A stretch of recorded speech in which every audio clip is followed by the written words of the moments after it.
India TV YouTube channel को subscribe करें और बेल आइकन दबाएं। नमस्कार, मैं हुसैन रिजवी। कोरोना की वजह से दिल्ली से मुंबई तक सिचुएशन आउट ऑफ कंट्रोल है। देश में हर दिन 3.5 लाख से ज्यादा केस रिपोर्ट हो रहे हैं। इन हालात पर हाई कोर्ट और सुप्रीम कोर्ट सख्त है। दिल्ली हाई कोर्ट ने यहां तक कह दिया कि अगर केजरीवाल सरकार हालात को संभाल नहीं पा रही है तो वो केंद्र सरकार को टेक ओवर करने के लिए कह सकती है। सिर्फ दिल्ली महाराष्ट्र ही नहीं, उत्तर प्रदेश, मध्य प्रदेश, बंगाल के नंबर्स भी डराने वाले हैं। पॉजिटिविटी रेट बढ़ता जा रहा है, मगर क्या इसके बाद भी हालात सुधर जाएंगे? प्रधानमंत्री से लेकर मुख्यमंत्री तक क्या कर रहे हैं? इस सवाल का जवाब आपको हमारी इस खास रिपोर्ट में मिलेगा। प्लेन से ट्रेन तक, समंदर से सड़क तक, मोदी ने इंडिया को ट्रैक पर लाने के लिए पूरी ताकत झोंक रखी है। सिंगापुर से क्रायोजेनिक ऑक्सीजन टैंकर्स की दूसरी खेप भारत पहुंच चुकी है। भारतीय वायुसेना का C-17 ग्लोब मास्टर दुबई से 6 खाली क्रायोजेनिक ऑक्सीजन कंटेनर्स को लेकर भारत पहुंच चुका है। बैंकॉक से भी इंडियन एयरफोर्स ऑक्सीजन के 4 खाली कंटेनर्स लेकर पानागढ़ पहुंच चुकी है।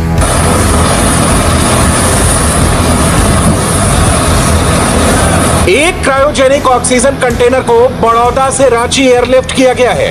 2 कंटेनर्स को पुणे से जामनगर, 2 कंटेनर्स को भोपाल से जामनगर, 3 कंटेनर्स को जयपुर से जामनगर, 3 को इंदौर और भोपाल से जामनगर और 1 क्रायोजेनिक ऑक्सीजन कंटेनर को हिंडन से पानागढ़ भेजा जा चुका है। इंडियन नेवी भी 24/7 एक्टिव है। एयरफोर्स और रेलवे की तरह नेवी की ऑक्सीजन एक्सप्रेस भी रफ्तार में है। ब्रिटेन से 100 वेंटिलेटर्स और 95 ऑक्सीजन कंसंट्रेटर्स दिल्ली में लैंड कर चुके हैं। भूटान से 40 मीट्रिक टन लिक्विड ऑक्सीजन आने वाली है। ऑस्ट्रेलिया से 500 ventilators, 10 lakh surgical mask, 5 lakh P2 और N95 mask, 1 lakh surgical gown और 100 ऑक्सीजन कंसंट्रेटर्स आने वाले हैं। फ्रांस ने भारत की मदद के लिए सॉलिडेरिटी मिशन की शुरुआत कर दी है। इसके तहत फ्रांस समुद्र और हवा के रास्ते भारत को 8 मेडिकल ऑक्सीजन जनरेटर्स की सप्लाई करेगा। 1 मेडिकल ऑक्सीजन जनरेटर भारत के लिए एक हॉस्पिटल को 10 साल के लिए निश्चित कर देगा। पहले इंस्टॉलमेंट में फ्रांस की तरह 5 लिक्विड मेडिकल ऑक्सीजन भी आएंगे। 1 लिक्विड मेडिकल ऑक्सीजन हर रोज 10,000 मरीजों को ऑक्सीजन देगा। जर्मनी, फ्रांस, सऊदी अरब जैसे देश पहले से ही मदद कर रहे थे, मगर अब यूके और यूएस भी भारत की मदद के लिए आगे आए हैं। चंद घंटे पहले अमेरिकी राष्ट्रपति और प्रधानमंत्री मोदी की बातचीत के बाद अमेरिका न सिर्फ मेडिकल इक्विपमेंट और वैक्सीन के लिए रॉ मटेरियल्स भेजने को तैयार हुआ है, बल्कि एक बहुत बड़ा संकेत भी दिया है। अमेरिका के सर्जन जनरल विवेक मूर्ति ने ऐलान किया है, अमेरिका एस्ट्राजेनेका वैक्सीन की 6 करोड़ डोज दुनिया को देगा और मुमकिन है कि भारत उन देशों में शामिल हो जिसे ये वैक्सीन मिले। इसके अलावा एक दूसरी बड़ी खबर यह है कि अमेरिकी फार्मा फर्म जाइलिड ने ऐलान किया है कि वो तत्काल प्रभाव से भारत को 4.5 लाख रेमडेसिविर इंजेक्शन के वायल्स डोनेट करेगा। मुश्किल की घड़ी में भारत को दुनिया के कोने कोने से फुल सपोर्ट मिल रहा है। इस ग्लोबल कॉपरेशन का अंदाजा आप फ्रांस के राष्ट्रपति के फेसबुक अकाउंट से लगा सकते हैं। इमैनुअल मैक्रों ने हिंदी में मैसेज लिखा और कहा, हम जिस महामारी से गुजर रहे हैं कोई उससे अछूता नहीं है। हम जानते हैं कि भारत एक मुश्किल दौर से गुजर रहा है। फ्रांस और भारत हमेशा एकजुट रहे हैं। हम अपनी सहायता प्रदान करने के लिए तत्परता से जुट रहे हैं। फ्रांस भारत को मेडिकल उपकरण, वेंटिलेटर और ऑक्सीजन के अलावा 8 ऑक्सीजन जनरेटर भेजेगा।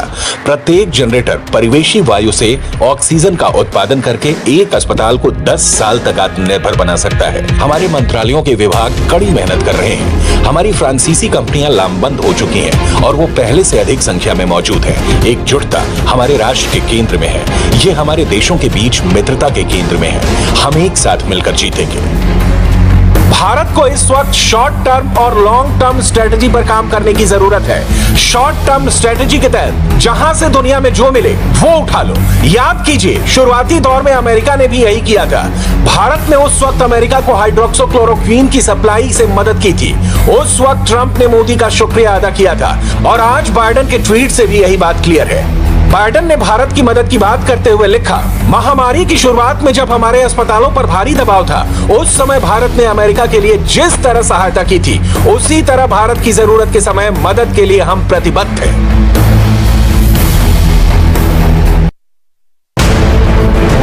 भारत को मिल रहा है इंटरनेशनल रिपोर्ट की यह लिस्ट अभी बहुत लंबी है।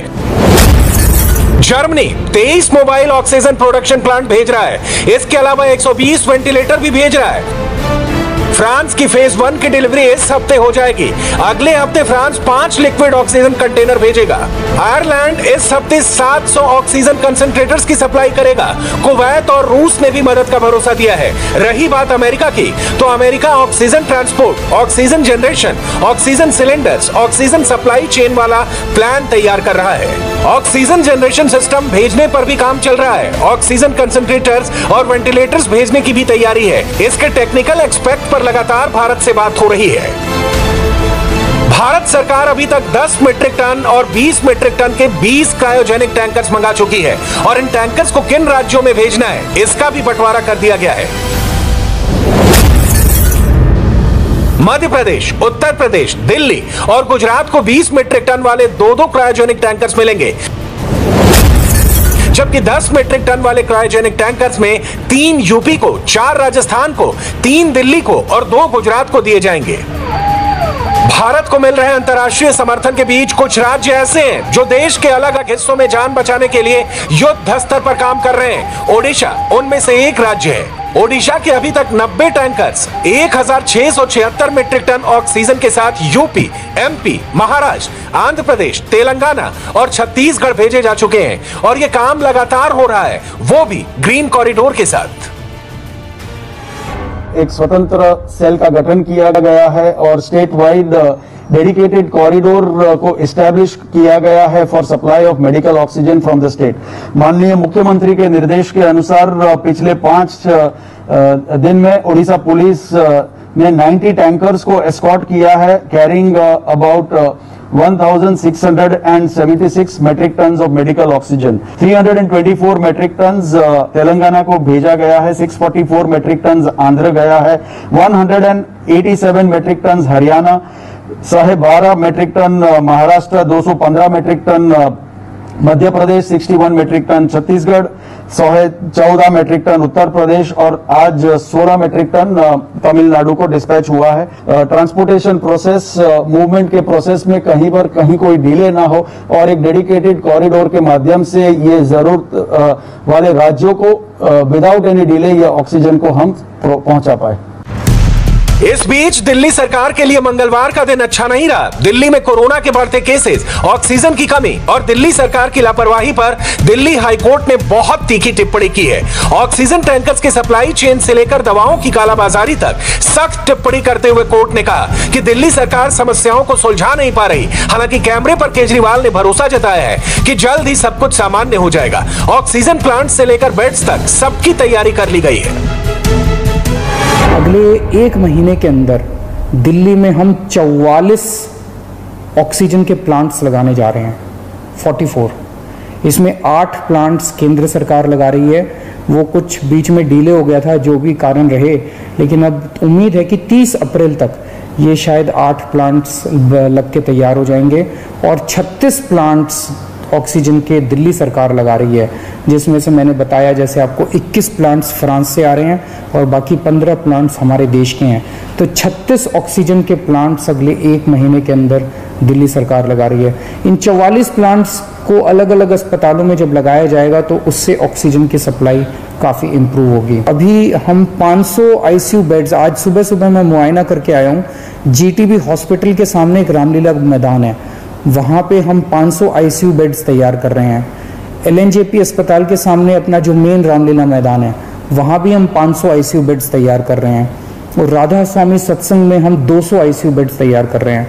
तो ये 1200 ICU बेड्स गंभीर मरीजों की देखभाल के लिए, ये 1200 ICU बेड्स 10 मई तक बन के तैयार हो जाएंगे। इससे मुझे लगता है कि लोगों को भी बहुत राहत मिलेगी और पूरे सिस्टम को बहुत राहत मिलेगी, जो अभी पूरी तरह से स्ट्रेच हो गया है। ये बात सही है कि पिछले कुछ दिनों की तुलना में दिल्ली में हालात सुधरे हैं, पैनिक थोड़ा कम हुआ है। इसकी एक वजह भारतीय रेलवे की ऑक्सीजन एक्सप्रेस भी है।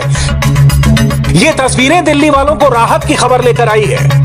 दिल्ली को अपना पहला ऑक्सीजन एक्सप्रेस का खेप मिल चुका है। 70 मीट्रिक टन से ज्यादा की लिक्विड मेडिकल ऑक्सीजन की सप्लाई हो चुकी है। ऑक्सीजन एक्सप्रेस से अभी तक 450 metric ton oxygen Maharashtra, UP और दिल्ली को डिलीवर हो चुके हैं। इसके लिए 6 ऑक्सीजन एक्सप्रेस चली, 26 टैंकर्स भेजे गए, 10,000 किलोमीटर का सफर तय किया गया। एक खाली ऑक्सीजन एक्सप्रेस लखनऊ से बोकारो पहुंच चुकी है, जो जल्द ही यूपी के लिए सप्लाई लेकर पहुंचेगी। बोकारो से जबलपुर के रास्ते एक एक्सप्रेस भोपाल के रास्ते में है। इसमें 6 टैंकर्स में 64 metric ton liquid medical oxygen है। इसमें भोपाल और जबलपुर की ऑक्सीजन की डिमांड पूरी होनी है। एक आंकड़े के मुताबिक अभी तक भारतीय रेलवे यूपी को 202 मीट्रिक टन ऑक्सीजन की सप्लाई कर चुका है, महाराष्ट्र को 174 मीट्रिक टन, दिल्ली को 70 मीट्रिक टन और अगले 24 घंटे के भीतर मध्य प्रदेश को 64 मीट्रिक टन ऑक्सीजन की सप्लाई हो जाएगी। एमपी में ग्राउंड जीरो पर क्या सिचुएशन है, इसकी डिटेल इंडिया टीवी संवाददाता अनुराग अमिताभ के पास है। ऑक्सीजन की कमी से जूझ रहे मध्य प्रदेश को प्राणवायु देने के लिए मध्य प्रदेश सरकार विभिन्न मोर्चों पे काम करते नजर आ रही है। इसी तरीके से एक बार फिर ये टैंकर्स आप देख रहे हैं, ये ऑक्सीजन के वो टैंकर्स हैं जिनके सहारे संजीवनी प्रदान की जाएगी और ये साफ तौर पर वरदान के तौर पर देखे जा रहे हैं। मध्य प्रदेश के तमाम हिस्सों में इस तरीके से जो ऑक्सीजन के टैंकर्स हैं वो भेजे जा रहे हैं विभिन्न जगह से। ये जो टैंकर आप देख रहे हैं 20 मीट्रिक टन का, ये भिलाई से आया है और इस वक्त ये जिस प्लांट पे खड़ा है ये एम्स, भोपाल एम्स के अंतर्गत ये ऑक्सीजन प्लांट है, जहां पर ये टैंकर आया है। तकरीबन 500 बेड की क्षमता है इस कोविड केयर सेंटर में जो एम्स में बनाया गया है और ये टैंकर सीधे भिलाई से आया और इस तरीके से लगातार जो टैंकर्स जो वरदान बनकर सामने आ रहे हैं उन ऑक्सीजन उस बेहद जरूरी प्राणवायु के लिए जो बेहद जरूरी हो जाते हैं और जिसकी कमी दिखाई दे रही थी, लगातार मध्य प्रदेश के विभिन्न कोनों से, देश के विभिन्न कोनों से, रांची से, इसके अलावा जामनगर, गुजरात से इस तरीके के टैंकर्स आ रहे हैं और मध्य प्रदेश को विभिन्न हिस्सों में पहुंच रहे हैं। चाहे हवाई जहाज हो, उसके माध्यम से जो C-17 ग्लोब मास्टर है उसके जरिए भी ऑक्सीजन जो टैंकर्स हैं उनको पहुंचा रही है, चाहे वो ग्वालियर हो, इंदौर हो या भोपाल हो या ऑक्सीजन एक्सप्रेस मध्य प्रदेश में विभिन्न हिस्सों में कल से आने वाली उसी कड़ी में इस तरीके के टैंकर्स जो हैं वो साफ तौर पर वरदान बनकर दिखाई दे रहे हैं। और हमारे साथ इस वक्त हैं भोपाल कलेक्टर अविनाश तावनिया जो इस पूरी प्रक्रिया को देख रहे हैं कि किस तरीके से ये टैंकर्स आ रहे हैं। सर, लगातार जो ऑक्सीजन की कमी देखी गई थी, तो एक तरीके से अब सरकार तैयार है ऑक्सीजन की पूर्ति करने के लिए? देखिए, मैं यही बताना चाहूँगा कि जो राज्य सरकार है वो हर माध्यम से ऑक्सीजन की पूर्ति को सुनिश्चित कर रही है। इसमें बाय एयर सॉर्टीज हमारे जो खाली टैंकर्स हैं वो वापस जा रहे हैं जिससे वो तेज़ी से भर के आ सकें। बाय ट्रेन हम लोग टैंकर्स बुला रहे हैं जिससे वो तेज़ी से आ सकें। एंड बाय रोड मूवमेंट तो टैंकर्स का बहुत भारी मात्रा में हो ही रहा है। तो इसके माध्यम से आज की डेट में लगभग 100 to 110 metric ton oxygen Bhopal में हम लोग रोज दे रहे हैं। वैसे एक सच्चाई ये भी है कि इस वक्त डिमांड ज्यादा है और सप्लाई उसके मुकाबले कम, इसलिए भारत को ऑक्सीजन वाली क्राइसिस को जल्द से जल्द खत्म करना ही होगा और यही भारत का शॉर्ट टर्म गोल होना चाहिए। रही बात लॉन्ग टर्म गोल की, तो भारत की दूसरी बड़ी चुनौती है वैक्सीनेशन। 28 तारीख से 1 मई के बाद होने वाली वैक्सीनेशन के रजिस्ट्रेशन की प्रक्रिया शुरू हो जाएगी और मौजूदा वक्त में सिचुएशन ऐसी है कि इसको ही तरीके से अमल में लाना आसान नहीं होगा। मुंबई से दिनेश मौर्य की रिपोर्ट देख लीजिए, कहीं वैक्सीन खत्म तो कहीं वैक्सीन के लिए कई किलोमीटर की लाइन। इस वक्त हमें महाराष्ट्र के सबसे बड़े टीकाकरण केंद्र BKC कोविड-19 वैक्सीनेशन सेंटर के बाहर आज टीका लगाने के लिए हजारों की संख्या में लोगों की भीड़ इस टीकाकरण केंद्र पर उमड़ पड़ी है। यहाँ पर आप एक लंबी कतार उन लोगों की देख सकते हैं जो सुबह से यहाँ पर आए हुए हैं और चूंकि भीड़ काफ़ी ज़्यादा है, ऐसे में यहाँ पर जो स्थानीय प्रशासन है उन्होंने 3 अलग अलग कतारें बनाई हैं। ये जो कतार आप देख रहे हैं ये सेकेंड डोज के उन सीनियर सिटीजन्स की है जिन्हें डोज लेना है। इसके अलावा आपको बता दें एक कतार जो है पहला डोज लेने के लिए आए हुए जो सीनियर सिटीजन्स है उनके लिए एक कतार यहाँ पर बनाई गई है। इसके अलावा तीसरी कतार 45 साल से ज़्यादा उम्र के उन लोगों की है जो अपना पहला डोज लेने के लिए यहाँ पर आए हुए हैं। भीड़ काफ़ी ज़्यादा है। सुबह से ही जो है 7 बजे से लोगों का यहाँ पर आना शुरू हो गया था। यहाँ पर लोग जो है सीधे अंदर ना घुस जाए इसलिए यहाँ पर जो है मेन गेट को यहाँ पर बैरिकेड कर बंद किया गया है। जो बहुत इमरजेंसी है उन्हें ही जो इस गेट से अंदर आने दिया जा रहा है। मैं आपको सामने वाले दृश्य दिखाना चाहूँगा। ये जो सामने आप लोग देख रहे हैं ये पहला और दूसरा डोज लेने के लिए जो सीनियर सिटीजन्स है उनके यहाँ पर बैठने की व्यवस्था की गई है। इसके अलावा बड़ी संख्या उन लोगों की भी है जो कोमॉर्बिडिटीज के शिकार है। इसके अलावा 45 साल से उम्र के ज़्यादा जो लोग हैं वो यहाँ पर रुके हुए हैं। More than 45 minutes we are waiting in the scorching sun. Yeah, and then they should tell us properly, guide us. There's nobody to guide you. परेशानी धूप में खड़ा रहने का है। धूप में खड़ा रहने का। और तीसरे बार फर्स्ट टाइम अपॉइंटमेंट दिया, इधर गेट बंद तो खत्म नहीं बोला। लाइन देख के डर लग रहा है और कुछ नहीं। बाकी आधे घंटे के अंदर तो आ गया। यहाँ से बहुत लंबी लाइन थी पीछे लेकिन आ गए हैं और व्यवस्था इज ओके, बराबर है, ठीक है। अभी डर एक ही चीज काउंटर पे पहुंच के बाद खत्म नहीं हो जाए। मगर यह भी सच्चाई है कि हमारे पास वैक्सीनेशन के अलावा दूसरा कोई उपाय है ही नहीं। ज्यादा से ज्यादा लोगों को वैक्सीनेट करना होगा। यह बात सही है कि भारत ने अपने 14 करोड़ से ज्यादा लोगों को वैक्सीन डोज दे दी है। भारत ऐसा पहला देश बन गया है जहां सिर्फ 99 दिनों में कोविड-19 वैक्सीन की 14 करोड़ से ज्यादा खुराक दी जा चुकी है। मगर जिस तरह अलग अलग लोकेशन से वैक्सीन शॉर्टेज की खबरें आ रही हैं, उसे देखते हुए यह एक बहुत बड़ा चैलेंज होगा। 1 मई से देश के करीब 82 करोड़ लोगों को वैक्सीन दी जानी है, जिसकी 2 खुराक के लिए 164 करोड़ डोज तैयार करनी होंगी। इतनी बड़ी मात्रा में वैक्सीन का उत्पादन किसी चुनौती से कम नहीं है, मगर भारत के पास कोई ऑप्शन भी नहीं है। अगर लोगों की जान बचानी है तो भारत को इस मेगा मिशन को कामयाब बनाना ही होगा। नमस्ते, मैं हूं मीनाक्षी जोशी। वीडियो और खबरों से अपडेट रहने के लिए India TV YouTube channel subscribe करें, बेल आइकन दबाना ना भूलें। जुड़े रहें इंडिया टीवी के साथ।